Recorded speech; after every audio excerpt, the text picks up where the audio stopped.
காங்கிரஸ் மேலிட பொறுப்பாளர் கிரிஷ் ஜோடங்கருடன் தற்போது நிர்வாகிகள் ஆலோசனை நடத்தி வருகிறார்கள்.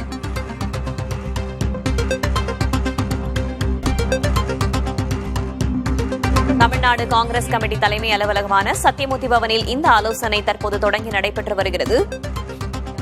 கூடுதல் தகவல்களை வழங்குவதற்காக செய்தியாளர் ராஜ்குமார் இணைந்திருக்கிறார். அவரிடம் கேட்கலாம். ராஜ்குமார், இந்த ஆலோசனை கூட்டத்தில் என்னென்ன விஷயங்கள் குறித்து பேசப்பட்டு வருது? வேதவழி, காங்கிரஸ் கட்சியினுடைய தலைமை அலுவலகமான சத்தியமூர்த்தி பவனில் கட்சியினுடைய தமிழக பொறுப்பாளர் கிரிஷ் ஜோடங்கர் 2 நாள் பயணமாக சென்னை வந்திருக்கிறார். அவருடன் இன்று ஆலோசனை கூட்டம் தொடங்கியிருக்கிறது. இன்றைய தினம் மட்டுமே 2 கட்டங்களாக ஆலோசனை கூட்டம், அதாவது மாநில தலைவர் செல்வ பெருந்தகையுடன் தற்போது ஆலோசனை தொடங்கியிருக்கிறது. இதை முடித்ததுக்கு பின்னதாக மாநில நிர்வாகிகளுடன் ஆலோசனை கூட்டம் சத்தியமூர்த்தி பவனிலே தமிழக பொறுப்பாளர் கிரிஷ் ஜோடங்கர் நடத்த திட்டமிட்டிருக்கிறார். இதில் தமிழகத்தினுடைய சட்டமன்ற தேர்தல் பணிகள் ஏற்கனவே திமுகவுடன் தொகுதி பங்கீட்டுக்கான முதல் பேச்சுவார்த்தை டிசம்பர் 1 வாரத்தில் நடந்தது. அடுத்த கட்ட நடவடிக்கையும் அதே போன்று தமிழ்நாடு காங்கிரஸ் கமிட்டி தேர்தலுக்கான பணிகளை மேற்கொள்வது உள்ளிட்ட விஷயங்கள் மிக முக்கியமாக ஆலோசிக்கப்படுகிறது.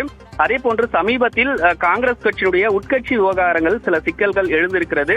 இது தொடர்பாகவும் ஆலோசனை நடத்துவதற்கான வாய்ப்புகள் இருப்பதாகவும் சொல்கிறார்கள். குறிப்பாக காங்கிரஸ் நாடாளுமன்ற உறுப்பினர் ஜோதிமணி அவருடைய பூத் கமிட்டி நியமன பொறுப்பாளர்களுக்கான அனுமதி மறுக்கப்படுவதாகவும் காங்கிரஸ் கட்சியினுடைய தற்போதைய பணிகள் வளர்ச்சி பாதையை நோக்கி செல்லவில்லை என்ற ஒரு விமர்சனத்தை முன்வைத்திருந்தார். சமீபத்தில் அதே போன்று நாடாளுமன்ற உறுப்பினர் மாணிக்கம் தாகூரும் கூட்டணி கட்சிகள் திமுகவினுடைய கூட்டணி கட்சிகள் காங்கிரசினுடைய விவகாரத்தில் தலையிட வேண்டாம் என்ற வெளிப்படையாக சில கருத்துக்களை பேசியிருந்தார். இதெல்லாம் காங்கிரஸ் கட்சியினுடைய உட்கட்சி விவகாரங்களாக எழுந்திருக்கிறது. எனவே இதை குறித்தும் இந்த கூட்டத்தில் மிக முக்கியமாக ஆலோசிக்கப்படுகிறது. அதற்கு பின்னர் அடுத்த கட்ட நடவடிக்கைகள் குறித்து செய்தியாளரிடம் பேசுவதற்கான வாய்ப்பு இருக்கிறது. தகவல்களுக்கு நன்றி ராஜ்குமார்.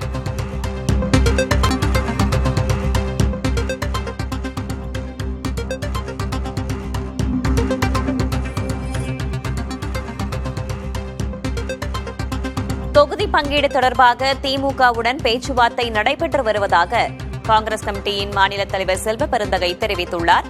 விரைவில் அடுத்த கட்ட பேச்சுவார்த்தை என்றும் அவர் கூறியிருக்கிறார். அவர் என்ன பேசினார் பார்ப்போம். அவரே அவர் பேசுவார் வரட்டும். 5 minutes வெயிட் பண்ணுங்க. 5 நிமிஷம் ப்ளீஸ். நீங்க எல்லாத்தையும் அவர்கிட்ட கேளுங்க.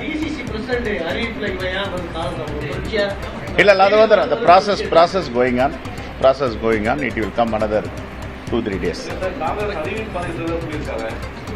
அதாங்க வந்துட்டு அவர் அதுக்கு பதில் அவர் தான் சொல்லணும், நான் சொல்ல கூடாது. நேற்று ஏர்போர்ட்ல பேசியிருக்காரு. பத்திரிகை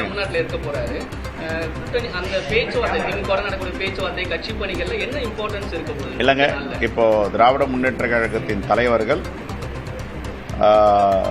அகில இந்திய தலைமையோடு பேசிக் கொண்டிருப்பதாக எனக்கு தகவல். எங்களுடைய குழுக்கு அவர்கள் அறிவிப்பு செய்வார்கள், அழைப்பார்கள். நாங்கள் போய் பேசுவோம். இந்த ப்ராசஸ் நடந்துட்டு இருக்கு. இப்போ அவர் வந்திருக்காரு. இப்போ உங்களை சந்திக்க போறாரு. பத்திரிகையாளர் சந்திப்பு இருக்கு. ஒரு 5 நிமிஷம் காத்துட்டு இருங்க. வந்தவுடன் நம்ம பேசுவோம். தேங்க்யூ. தொகுதி பங்கீடு தொடர்பாக திமுகவுடன் பேச்சுவார்த்தை தொடங்கி நடைபெற்று வருவதாக செல்வ பெருந்தகை தெரிவித்ததன் பார்த்தோம்.